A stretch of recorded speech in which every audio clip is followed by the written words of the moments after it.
Hello बच्चों, कक्षा 10 के छात्र छात्राएं। रसखान का आज आपका लास्ट पद है, सवैया है, उसको देखिए।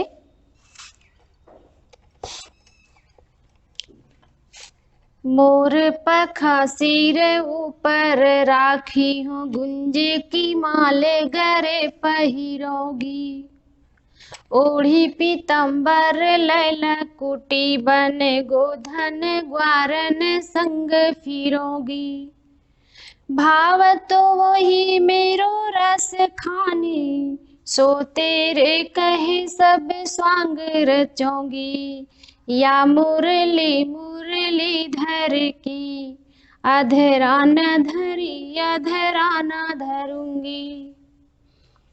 यहाँ पे बच्चों ब्रज भाषा का प्रयोग है। और एक गोपी,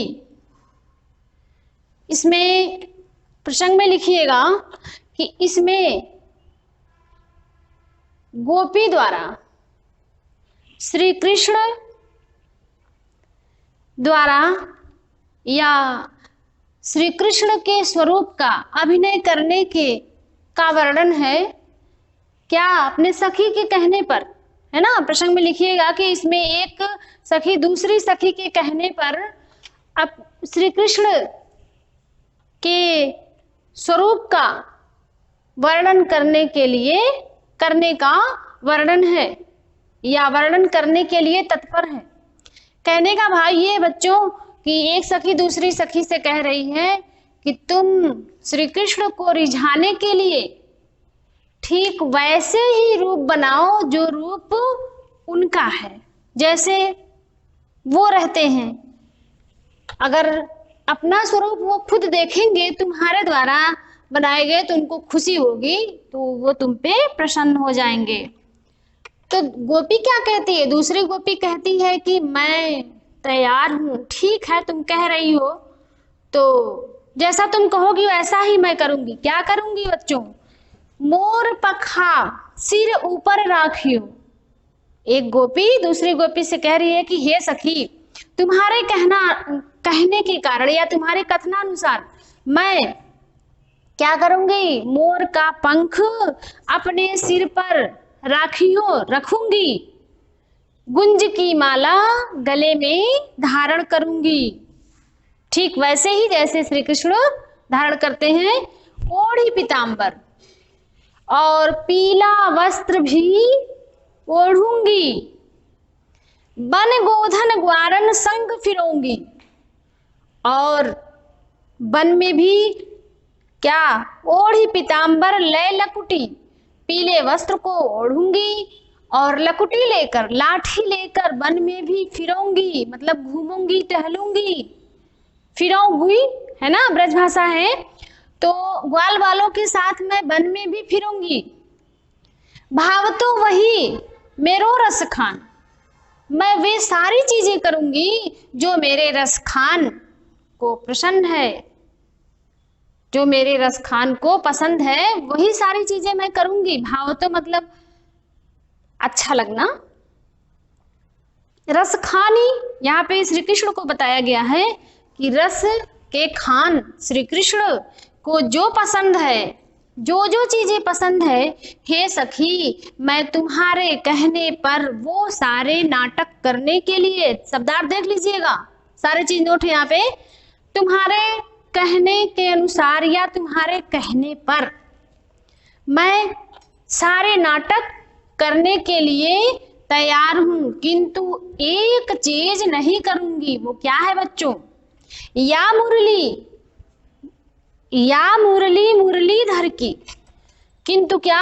वो मुरली जो है उसे मैं कभी अपने होठों पर नहीं लगाऊंगी, क्योंकि वह मुरली तो देखिए होठों पर रखी हुई, क्योंकि वह मुरली तो सदैव श्री कृष्ण अपने होठों पर लगाए रहते हैं, इसलिए मैं वह मुरली कभी अपने होठों पर नहीं धारण करूंगी, क्योंकि उस मुरली का तो सदैव श्री कृष्ण चुंबन करते हैं, वो तो उनकी जूठन है। कहने का मतलब है कि वह मेरे प्रियतम के पास रहती है, वह मेरी सवत है, उसे मैं कभी अपने पास या अपने इन होठों पर कभी भी नहीं रखूंगी। चाहे कुछ भी हो जाए, मैं तुम्हारी यह बात नहीं मानूंगी, सारी बात मानूंगी, पर मुरली होठों पर नहीं रखूंगी।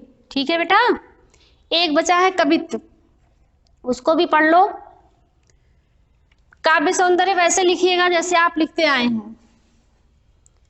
गोरज बिराजय भाल लह लही बनमाल, आगे गैया पीछे ग्वाल, गावै मृदु बानी रे, तैसी धुनि बांसुरी की मधुर मधुर, जैसी बंक चितवनी मंद मंद मुस्कानी रे, कदम बिटप के निकट टटनी के तट, चढ़ा अटा चढ़ी चाही पीत पट फहरानी री, रस बरसावे तन तपन बुझावे नयन, प्राणनी रिझावे वह आवे रस खान री।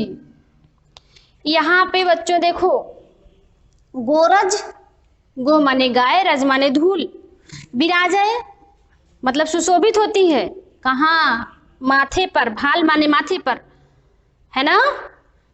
बनमाल, जब वो वन से गाय चरा कर आते हैं, शब्दार्थ देखिएगा, वहां नोट में बता रही हूं, नोट कीजिए अपनी कॉपी में। आगे गैया, आगे गैया माने गाय, और ग्वाल माने पीछे ग्वाल थे, मृदु माने मीठी आवाज में, बानी माने बाणी में या आवाज में, तैसी धुनी, तैसी माने वैसी ही ब्रज भाषा है, वैसी ही धुनी उनके बांसुरी की मधुर मधुर मीठी मीठी, है ना। बंक चितवनी, बंक माने तिरछा इशारा, मंद मंद मुस्कानी, उनके आंखों का तिरछा इशारा, बंक चितवनी माने तिरछा देखना, और मंद मंद मुस्कुराना, कदम बिटप, कदम्ब के बिटप माने वृक्ष, कदम्ब के वृक्ष के निकट, टटनी माने यमुना जी, यमुना जी के तट माने किनारे, यमुना जी के किनारे कदम्ब के वृक्ष पर, अटा चढ़ी, क्या? अटा माने अटारी, ऊपर। कौन सी अटारी? वो वृक्ष के ऊपरी भाग पर जब चढ़ते हैं पीला वस्त्र पहनकर, तो क्या होता है? यहाँ पे है अटा चढ़ी चाही पीत पट फहरानी रे, रस बरसावे, मतलब रस बरसावे, आनंदित करना, तन तपन बुझाना, शरीर के ताप बुझाना, शरीर के कष्ट को दूर करना, नैन बुझावे, नैन नैनों को सुख प्रदान करना, प्राणनी रिझावे, प्राणों को अच्छे लगने वाले या प्रसन्न करने वाले, आवे रस खानी री, वो रस खान मतलब जब श्री कृष्ण आते हैं। सारे शब्दार्थ हो गए बेटा। यहाँ पे एक गोपी कह रही है दूसरी गोपी से कि हे सखी, जब श्री कृष्ण गोरज विराजय ग्वाल बालों के साथ गाय चराकर घर आते हैं, कहाँ से? वन से जब गाय चरा कर के घर आ रहे हैं, तो गाय की खुर से उठी हुई धूल में वह श्री कृष्ण बड़े ही, मतलब जो गाय के खुर से उठी हुई धूल है उनके माथे पे साफ दिखाई देती है, और उन धूल में वह बड़े ही सुंदर लगते हैं। आगे आगे गैया हैं, पीछे से ग्वाल हैं, और बीच में वह नंदलाला क्या चला आ रहा है। वह दृश्य मुझे बड़ा ही प्यारा लगता है। कैसा है बच्चों? तैसी धुनी, और जितना प्यारा वो बच्चा लग रहा है नंद बाबा का पुत्र, ठीक वैसे ही तैसी धुनी बांसुरी की, उसके बांसुरी की धुन भी ठीक वैसी ही है, जैसा वह मधुर दिख रहा है वैसे उसकी बांसुरी की धुन भी मीठी मीठी है, मधुर मधुर है। बंक चितवनी, उसके नैनों का तिरछा इशारा और मंद मंद मुस्कुराना, ये सारी चीजें नोट करते चलो।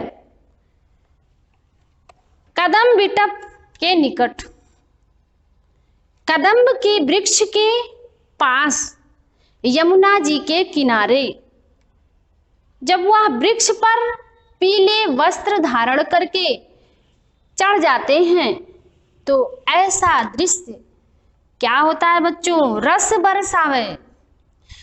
मेरे मन को बहुत ही सुंदर लगता है और मेरी विरह अग्नि, तन तपन, शरीर का ताप, मतलब जो मेरे प्रियतम का विरह है, जो अलगाव है, वह एकदम शांत हो जाता है और मेरे नेत्रों को भी सुख की अनुभूति होती है।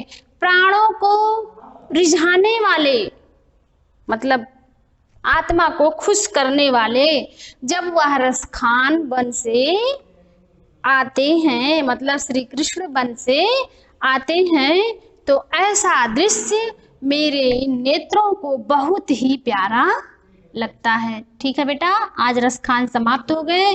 काव्य सौंदर्य वैसे लिखिएगा और सारे जैसे संदर्भ में लिखते आए हैं, इसमें लिखेंगे कि कवित्त, जैसे अभी तक तो सवैया छंद चला है, यहाँ लिखेंगे कवित्त, रसखान द्वारा रचित कवित्त से लिया गया है और सारी चीजें वैसे ही लिखेंगे। अब अगले दिन मुलाकात होगी नए लेसन के साथ।